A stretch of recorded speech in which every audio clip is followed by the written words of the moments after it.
They would not happen in a 70-game schedule. And I can just see it. I can picture them happening right on the ice today. I mean, how often does the puck go around the side of the net, hit the boards, and comes out in the front of the net, and Henry Richard stand there all alone? No. It doesn't happen every day. No. Yeah. And, I mean, there was 4 things in those 2 games, and you can say to yourself, hey, we give it our best shot, but it wasn't to be. Wasn't to be.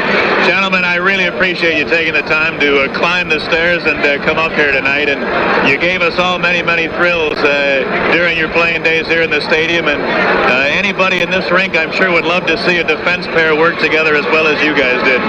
The talents were appreciated. Thank you, Pat. Thank you, Pat. It's a pleasure being here. Bill White and Pat Stapleton, and thanks to you guys for not taking me over the ringer. I was a little leery. All right, Bill White and Pat Stapleton have been with us. 1-1, the Hawks and the Bruins. We'll be back for the second period after this. It was all Boston in the second period. It only took them a half minute to score, and they went on to get 4 goals. Barry Peterson, Rick Middleton, Tom Fergus on a power play, and rookie Nevin Marquardt doing the scoring for Boston. The Hawks outshot in the period 16-11. So far, it's Boston 35 shots and Chicago 18. On the board, the Bruins 5, the Hawks 1. Back for quite a chat with our honoree tonight, Bobby Hull, after this timeout on WIND. Our guest between periods tonight, fittingly, the honoree of the evening, Robert Marvin Hull. And Bobby, after many years of, I suppose, maybe wishing for a night like this to come about, it finally has. How do you feel as you stand here about an hour before game time? Pat, I only wish that I could have spent twice the number of years here in Chicago and playing in front of these tremendous people that has made this city of Chicago the great city that it is. It's this building, I don't think there's another building that I've ever played in that provided us with more of a lift, a feeling of appreciation than this the old Chicago Stadium. It seems that in the last couple of years you've made it pretty plain that if there was one thing you could change, it might have been your decision to leave. Oh, absolutely.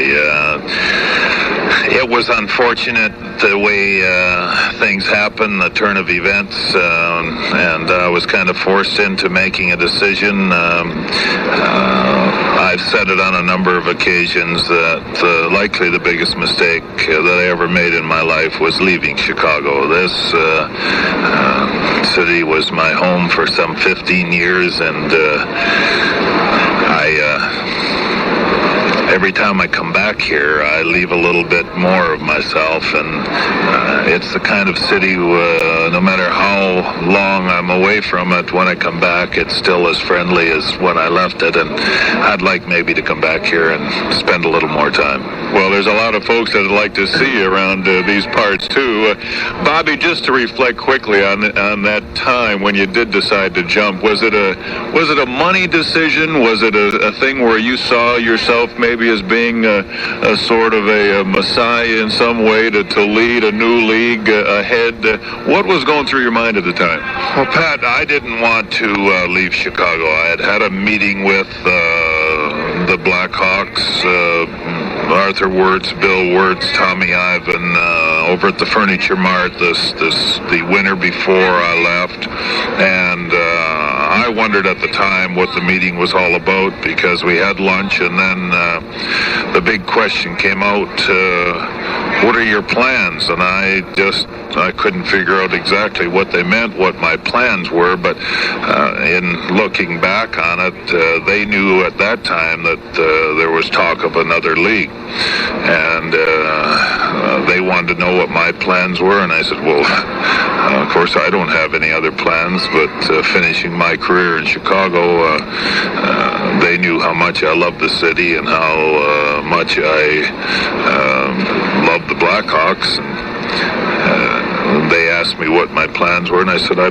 planned on playing at least another 5 years, and that's after I'd had 15 years in, and I thought that I could likely play 20 years and help the Hawks, and they said that's fine, that's all we wanted to know, and I went away kind of scratching my head a little bit, wondering just what was up their sleeve. I thought possibly because my contract was ending that year that they would like to have talked about negotiating another contract, but nothing was ever said about that.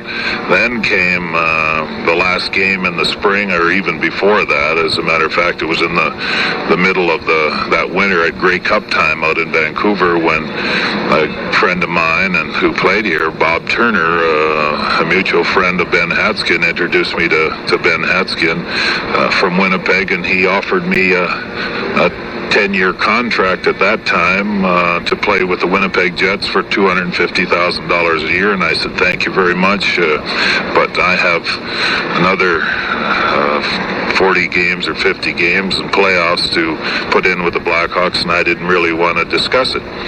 So then at the end, they came and they kept after me and after me and after me, and of course it was history. It was in the papers, I think, every day where they would talk to me. Finally, I said, guys, to the WHA people, I said, you've got your $1 million worth of advertising. I said, just leave me alone. I said, I don't want to go to Winnipeg. I want to stay here in Chicago, and I'm not going to take 5 kids halfway across the country to a city that I don't know anything about, and never been there before.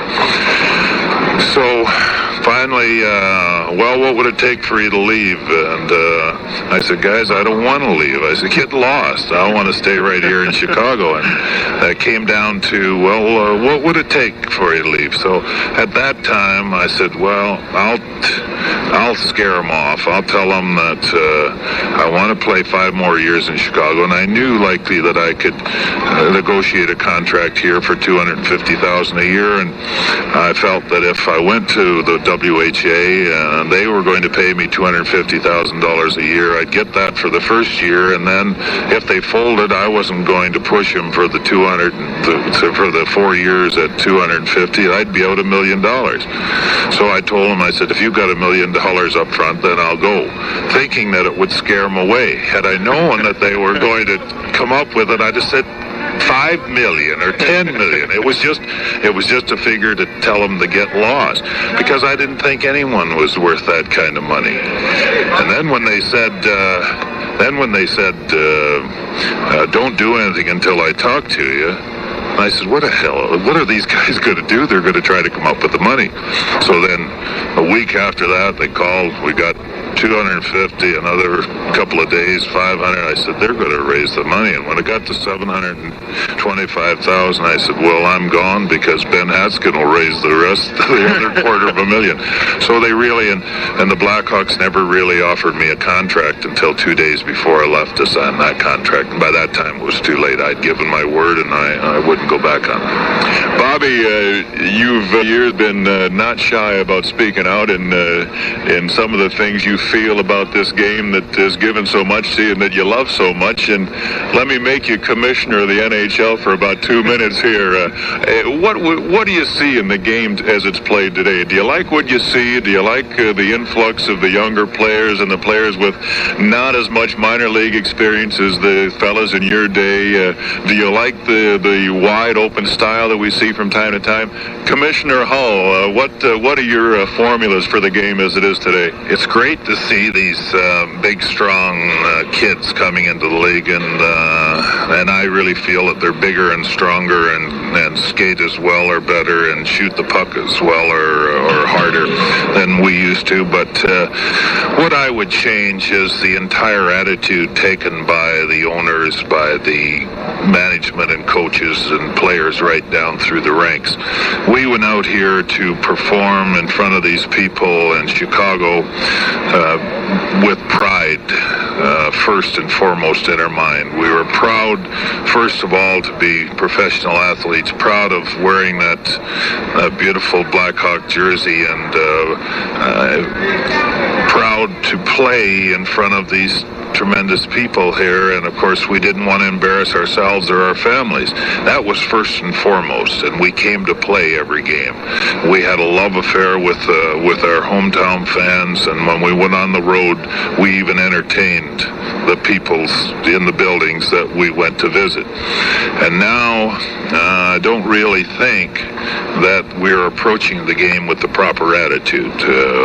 At that time, we had good hockey people running our franchises, people that understood how to put a franchise together, people that understood what it took to have a successful franchise. They knew how to scout players. They knew how to put them together. They knew how it took a seasoned group with an influx of kids, and they ran the league. We catered to what they wanted, and generally it was the proper things. And we always had a half a dozen guys sitting in the minors just waiting for us to slough off a game or two or three or four, and we'd be down and they'd be up. I never went to a training camp in my life that I didn't think I had to make the team. Now here we have the Players Associations running it. We have these agents running the game.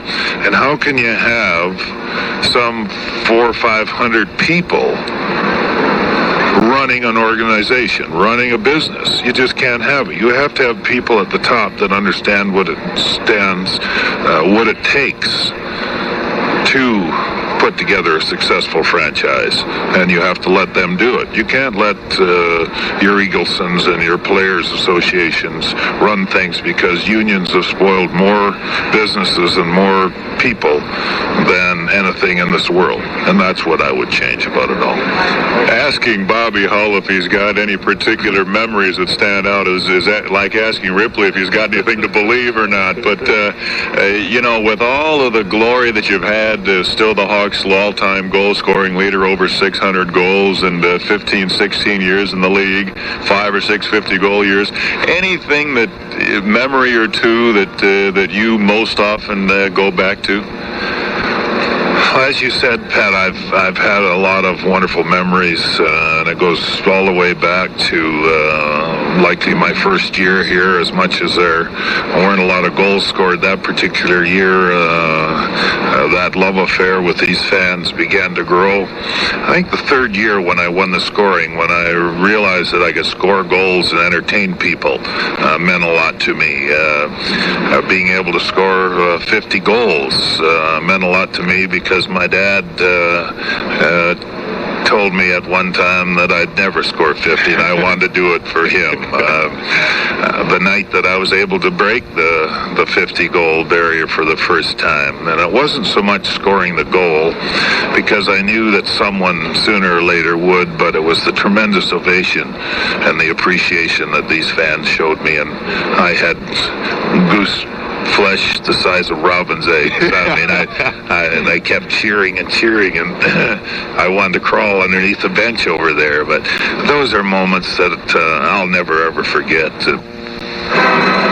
Bobby Hull, the great Golden Jet, whose number 9 was retired tonight, and the time is just too short. I wish I could have another half hour with him to talk about the game that he loved so much. But hope you appreciated or enjoyed some of the comments that he has about his career and about the game as it is today. Goldwater is home on WIND. We'll pick the name of the listener. Then for every goal the Hawks score in the third period, our lucky listener gets 56 monthly lottery tickets. 56 chances for a top prize of $1 million. Send a postcard with your name, address, home, and work phone numbers to Payoff, care of WIND, 625 North Michigan, Chicago 60611. The third period Payoff from WIND, Talk Radio 56. Hey, 168 lottery tickets. You got to win a few bucks on one of them.